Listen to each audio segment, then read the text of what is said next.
Hey everybody, Norm from Tested here. It's E3 2016. What I love about this conference is that it gives me a chance to talk to some developers working and experimenting in virtual reality, and in some cases, visit their offices. So last night, I visited the offices of Survios. They're a developer making Raw Data. It's an HTC Vive game that has full body presence. You see your arms, you see the guns you're holding, the katanas you're using, you're fighting robots in wave-based attacks, and they had a new demo to show. It's multiplayer VR. We're gonna jump into the demo. I'm gonna share with you some of my thoughts on the gameplay, and then we're gonna chat with James, their creative officer, to learn about how they've been experimenting with VR since the launch of the HTC Vive.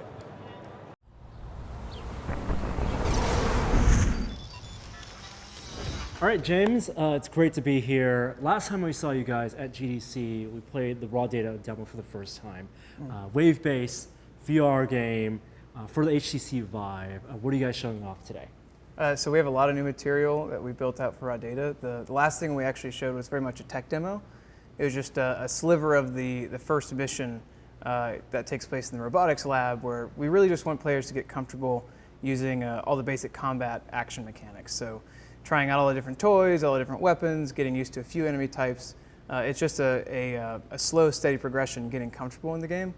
What we're showing now is a new level called Skyport, and this is much more advanced. So you actually can teleport around the environment, and you're actually defending a nexus now, and you're placing deadly turrets, and the enemy types are much more varied. So we have several different mech types, like a charging mech. We have a mech that shoots out all these different formations of rockets, and then we also have a running bot, exploder bot, crawler bots, and all this kind of stuff. What I love about this game so far is that it's two-player multiplayer. You have this demo room set up where two people are playing, they're talking to each other, and what you're introducing to help that is hero classes. So yeah. You guys are going to launch with a couple of hero classes. As opposed to being able to use every weapon, you're focused on like melee or dual pistols. Can you talk about how they work together and what the abilities are? Yeah, totally. So the original tech demo was very much just trying out all the different weapons in the arsenal. Now we're actually branching out into hero classes. So when we launch the game in early access, there's going to be 2 hero classes available to unlock, and we're going to be releasing more and more as the game goes on. The first 2 you get is you get a cyber ninja or a gun cleric. These are the two high-level classes that essentially, the gun cleric, you can pull out 2 pistols, and you have a bunch of abilities associated with that. And then with the cyber ninja, you have a katana in your back. So for instance, the ninja, you can throw your sword now and actually boomerang, so you can guide it around and have it cut through whole swaths of enemies if you want to. You actually have the ability to push enemies back. Telekinesis. Yeah, so telekinesis, you could lift up one robot and smash him down, or jettison him through a whole crowd, or you can actually knock back a whole group of robots and push them side to side, throw them off bridges, and that kind of fun stuff. So you really get that overall feeling of being like a cyber badass with like nano powers, just like shooting everywhere. With the Cyber Ninja, I noticed there are 2 things interesting in VR that you do. Because you have a melee weapon and you're throwing the katana. Now, with the katana, you don't want people to like wiggle their sword and jab to hit the enemies. Even though you get hit detection there, you're using velocity-based hit detection. Exactly. So there's we don't want players to sort of cheat by just going up and wiggling it.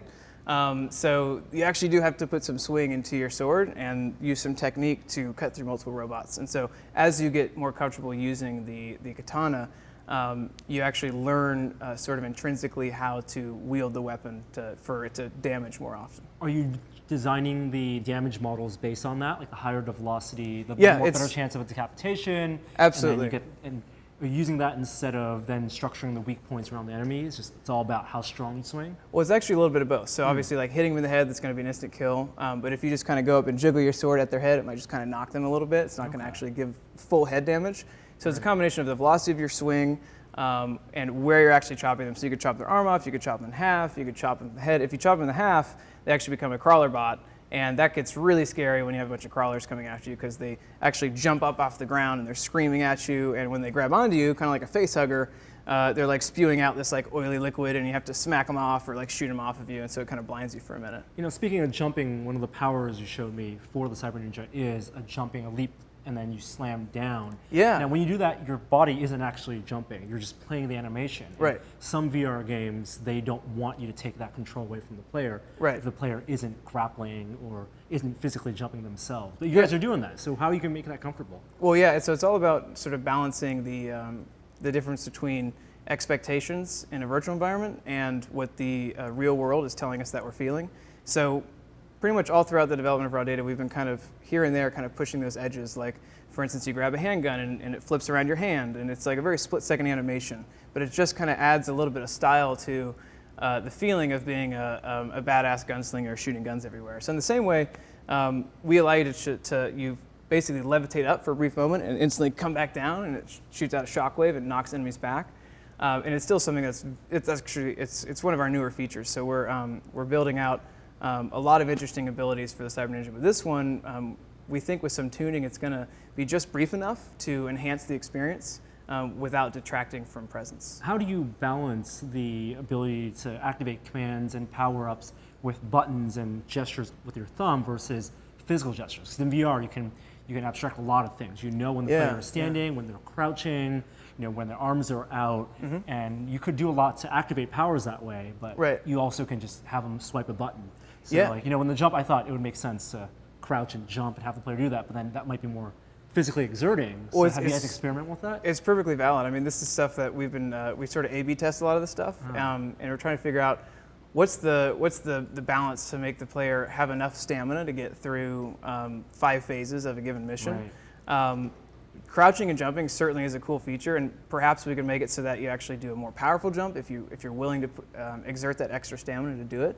But for some of those special power-ups, we just have you press down the trackpad, you have a little menu pop up, and you can just swipe left or right and activate it. Like, it's sort of a fast reaction kind of way of doing it. So you don't have to think too much. Right, that's right. You don't want to be too mentally taxing because you want to focus on the shooting. Because there's a lot going on. Yeah. So this is like the mission you just played is sort of representative of what a player might get in like mission 3 or 4 of the game. So the difficulty is definitely ramped. You're fighting a lot of different enemy types at once, and there's more lanes you have to cover, and you have more abilities stacked up. So we want to try to, when the player gets to that stage in the game, there's certain little things here and there we try to simplify to make sure they have the optimal experience. Can you talk a little about that teleportation mechanic? Because I found it really comfortable and easy just to not even look and teleport side to side to dodge and retreat. Yeah, so in this new mission, you can teleport around. So we have 2 types of teleporting. One is freeform, which we give a limited range. So I believe it's something like 20 yards or 25 yards that you can only teleport in a near distance. So you can't spam and just go all the way to the other side of the map really fast. But there's also pre-placed teleporters. They have these really long light pillars. So when you highlight over them, you can quickly jump back to your base or jump to one of the forward outposts. It allows you to get around very quickly, very strategically without thinking too much. And when you get really into it, you start to learn how to do more advanced teleporting techniques. You can even go right up to an enemy, slice them in a bunch of pieces, and then like teleport backwards really fast, and all of a sudden it starts to become instinctual. Yeah, you have this cadence. Even like when I was playing with as a gun cleric, and I know you guys probably like the movie Equilibrium. Absolutely, absolutely. Yeah, big inspiration for that character. You're shooting, but then it's very natural then to realize when you're out about 15 bullets and then go behind the back. It's almost like that graceful motion. Now, how much in terms of level design, how much elevation are you going to put in the game? Because you have a little bit of elevation. It's not all one flat level. But are you guys experimenting with lots of elevation? So the third installment of like the new environment, the third mission, we're going to actually be experimenting a lot more with verticality. This one's sort of halfway in between. So there's a little bit of ramps going on. They go down in a few different stages. I think it'd be really cool to experiment with environments that have almost as much verticality as they do width. So you can aim up or you could aim down, you could jump down off of heights, and you kind of get more of a sense of excitement and vertigo from that. So it's certainly something we're playing around with a lot. And you mentioned early access is when players out there who own the Vive right now will be able to play it. What's the release schedule and what are you guys targeting? So we're going live for early access on July 14th. So that's when we're going to open it up for everyone to come check it out and start playtesting with us. It's going to be an open beta, essentially. And then in late 2016, we're going to be launching V1. Awesome. We're looking forward to that game coming out. Thank you so much, James, for letting us come on here late at night and checking out raw data, latest version. Dude, awesome. Thank you. It was awesome having you here.